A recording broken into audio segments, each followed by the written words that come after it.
আড়াইয়ে একটা মার্জিন করবো, প্রস্থে আড়াই আর লম্বা নিয়ে হচ্ছে 5.5, এখানে একটা এখানে একটা।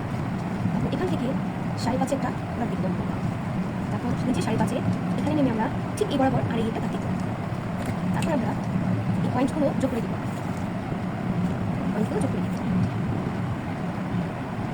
2 ইঞ্চিতে একটা দাগ দিব, 1 ইঞ্চিতে মাঝ বরাবর একটা দাগ দিব, ঠিক আছে।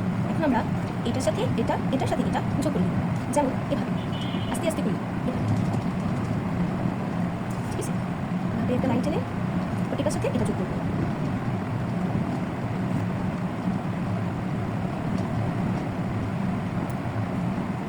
বাস হয়ে গেল আমাদের 1 ইঞ্চি। এখান থেকে 1 ইঞ্চি, এখান থেকে 1 ইঞ্চি, এখান থেকে 1 ইঞ্চি, 1 ইঞ্চি, 1 ইঞ্চি। তারপর আমরা এগুলো একসাথে মিশিয়ে ফেলবো।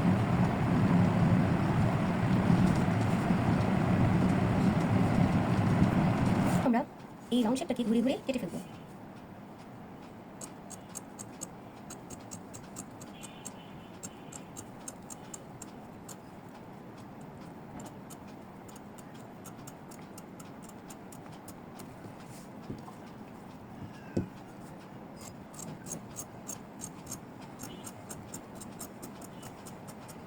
আমরা আরেকটা গোল গলা কেটে ফেলেছি, এটা হচ্ছে 6 ইঞ্চির গোল গলা। তারপর আমরা আমাদের মাছটাকে বের করার জন্য এই দুটো সমান রেখে